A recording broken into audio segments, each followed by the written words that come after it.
Suddenly the snow and ice exploded upward and a giant bone-white battlemech rose up out of the crevice like an apparition. It was a clan mech, a goshawk, bearing the silvery snake-head symbol of Clan Steel Viper. Its heavy shoulder flanges and hooded cockpit made it look like a bird of prey. Its right arm ended in the barrel of a large pulse laser, while its left hand gripped a heavy arrangement of 3 machine gun barrels. Additional laser and machine gun barrels poked out of the mech's torso, and small, boxy missile packs sat on its shoulders. Framed against the black mountains and the white snow, the pale mech looked like a metallic skeleton, the front of its cockpit painted like a grinning skull. The existence of the Vapor Eagle, or Goshawk if you prefer, is a good example of just how different the cultures of the clans had become over the course of their self-imposed exile from the Inner Sphere. The litany of clan social norms, rituals, and differences in vernacular made the people of the clans seem all the more alien when first encountered. When Comstar operatives first spotted and collected information on the ritualized clan trials that took place between the warriors, it seemed bizarre for a people that claimed to abhor waste. Battlemechs stomping around a circle of equals, hammering each other into scrap, and even killing another warrior that was a product of years of investment and training seemed a little wasteful. Yet, there they were. The confusion was further compounded by the existence of mechs like the Vapor Eagle, which were apparently designed with dueling in mind. The concept for this sleek and agile battlemech came from Clan Snowraven scientists on Hellgate. Pairing up accurate weaponry with a targeting computer was seen as a great way to settle issues quickly and in a dramatic fashion. Unfortunately, or fortunately, depending upon your point of view, the Vapor Eagle saw more success in the hands of the Steel Vipers, who eagerly embraced the mech when the Vipers seized the production line and design in the trial of 2899.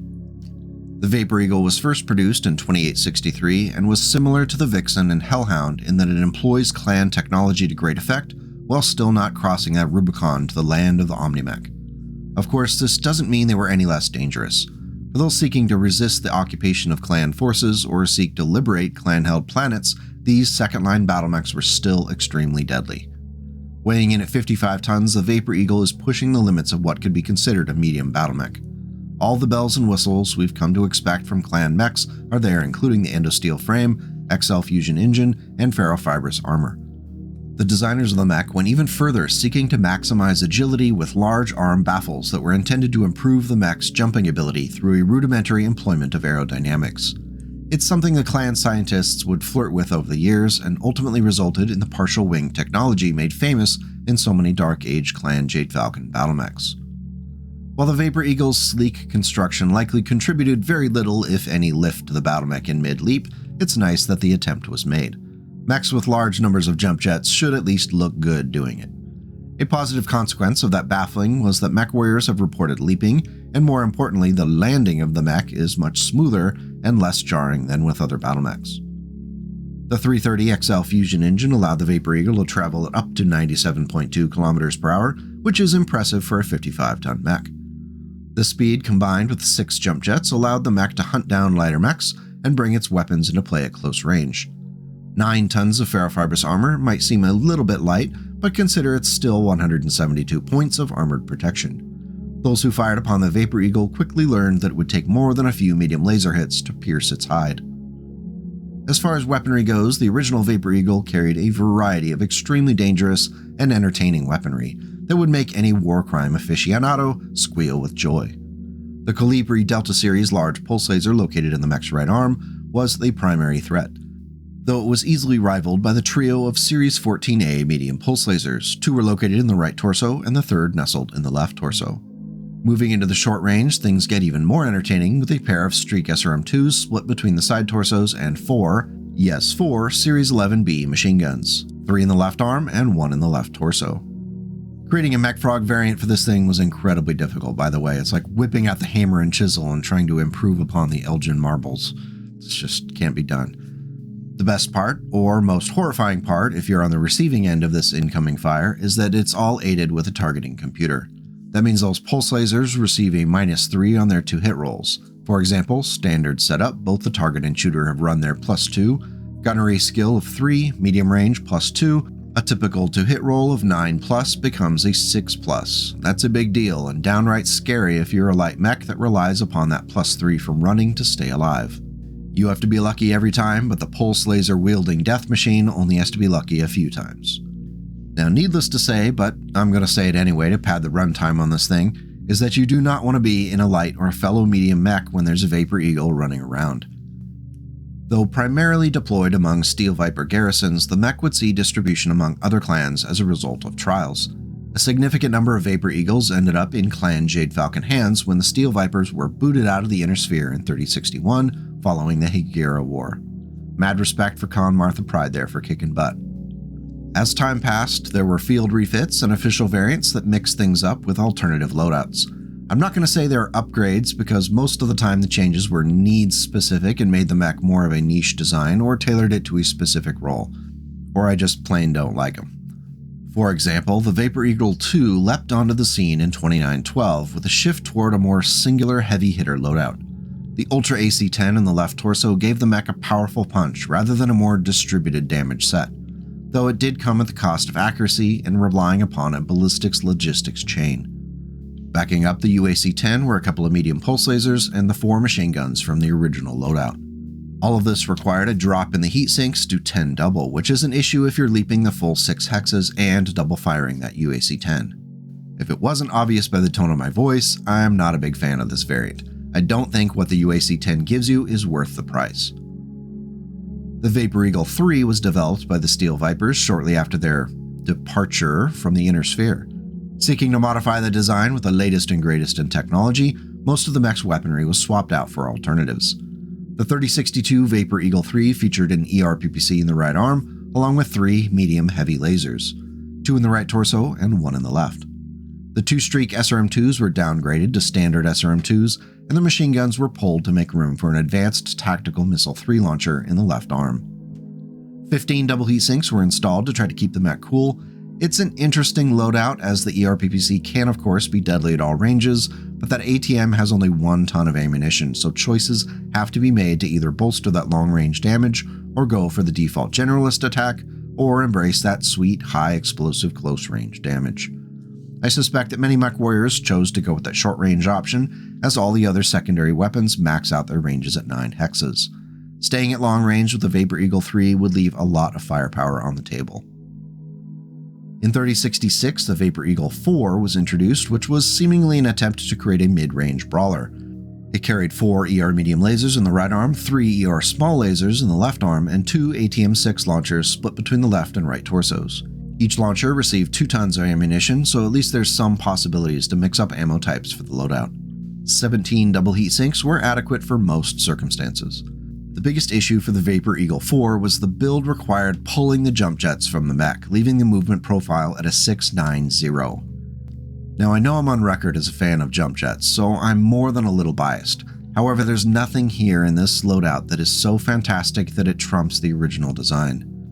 Again, at the risk of sounding like a broken holovid, it's really difficult to improve upon the original design. The Vapor Eagle 5 was an attempt in 2922 to give the mech more of a fire support role. The large pulse laser was yanked along with the heatsink and the streak SRM-2s. Of all the variants, I like this one the least. It pulls an accurate 10 damage per turn along with a possible 8 damage in streak missiles and adds an LRM-20 with an Artemis 4 fire control system. The more accurate missiles are neat, but the targeting computer doesn't help them. And there's only 3 tons of ammunition for that LRM launcher. It really violates the theme of the mech as a hunter-killer machine. So, let's just move on. The Vapor Eagle 6 feels like I'm just being trolled at this point. It pulled everything from the original loadout except for the 4 machine guns and replaced it with 2 Ultra AC-2s and 3 ER medium lasers. Presumably this design was intended to serve some sort of anti-aircraft purpose, though the large pulse laser would have done that just fine with the original loadout. The Vapor Eagle 6 is an obvious downgrade from the original design, and I wish I didn't know it existed. This mech is where fun goes to die. Our last official variant is the Vapor Eagle 7, and it holds the distinction of being our Dark Age IlClan era variant, and one of the wackiest in the bunch. The jump jets were pulled from this 3136 design in favor of a mask and a supercharger. That means a standard 690 profile could be boosted up to a 612, or even 615 if you're feeling lucky. The VE7 carries an ERPPC in the right arm and a plasma cannon in the left arm. These are your primary damage dealers unless something gets within 3 hexes, at which point the mech can unload with its 10 micro pulse lasers, which are scattered across the left and right torsos. All of these energy weapons are aided by that targeting computer. The 11 double heat sinks are adequate for most conditions, though giving up those jump jets really hurts every time I see it. Pairing up the ERPPC and plasma cannon is okay, but it lacks the consistent punch that a clan large pulse laser offers. The prospect of adding 2d6 heat to a mech is fun, but remember the plasma cannon does 3d6 damage to tanks, infantry, and battle armor in 5 damage clusters. There are only 10 shots on the Vapor Eagle 7 though, which is a bit of a letdown. Overall, I'm okay with the Vapor Eagle 7. It's unique enough in its design to justify the loss of the jump jets, though I think using it efficiently in battle would require a level of finesse that might detract from the fun. Of course, that's just one frog's opinion. It's said that the Vapor Eagle 7 was seen in action among commando units within the Republic of the Sphere's Fortress Republic. Any such groups fielding this design would have to have powerful connections to get their hands on such advanced clan tech. Check it out if you want to try something different. Of all the Mech Frog variants, this one had me scratching my head. How do you improve upon the Sistine Chapel, or add flair to the abduction of Proserpina? Yet, here we go. Behold the Vapor Eagle MF. With the goal of sticking to the original mission statement of the mech, I've ramped up one aspect of its strength at a slight cost elsewhere. The biggest change is the addition of a partial wing, which pushes the movement profile up to a 698 and adds that precious additional cooling in a standard atmosphere. The other structural changes are the addition of a 12th heatsink and an additional half-ton of ferrofibrous armor, bringing the total amount to 9.5 tons. As far as weaponry goes, we're keeping the large pulse laser, but placing it in the left arm for my southpaw fans out there. Backing it up are 4 medium pulse lasers spread across the 2 side torsos and 1 in the right arm. Finally, a small pulse laser located in the head is for those intimate moments with battle armor that get a little bit too clingy. The Vapor Eagle MF ramps up the agility at the cost of slightly downgraded accuracy, but I think it's worth it to leap the 8 hexes and fire that large pulse laser into an enemy's face. I'm curious if you think that partial wing is worth it. The Goshawk leveled its arms toward the other, one ending in the barrel of a large laser, the other holding the rifle-like arrangement of heavy machine gun barrels. Jaeger's sensors screamed a warning as the Goshawk achieved a targeting lock. Jaeger started to move, to get out of the way, but it was too late. The pulse laser fired, followed by the machine guns roaring to life a split second later.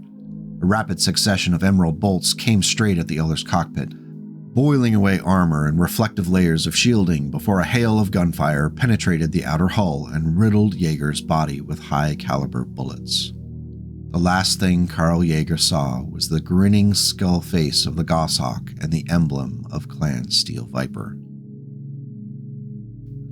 The Vapor Eagle stands as one of those clan battlemechs that can be technically a second-line design, but also a firm warning that those second-liners can be incredibly useful and deadly on the battlefield. The later variants of the original are a bit lackluster or downright confusing, but I think that is a manifestation of just how hard it is to improve upon the original loadout. It's really difficult to come up with a reason why you wouldn't want to take a clan large pulse laser and a targeting computer. It's capable, well-armored, and agile. While opportunity cost remains a cruel mistress, the Vapor Eagle dances between the raindrops pretty well and is an exceptionally powerful battlemech. That's why we gotta love it. Now, I'd like to get your input on any of the variants. Is there one that you think is worth it? Let me know if I'm just way off base in the comments and we'll keep the conversation going. Thank you as always for coming out today to talk some BattleTech. I'm excited to get going with 2024 content, which includes mechs, tanks, battle armor, and some more independent fiction. If you hit all the buttons, like and subscribe, that feeds my insatiable need for positive feedback and lets YouTube know the video is worth it to others. Thank you for it. Until we meet again, take care and go make the world a slightly better place today and tomorrow.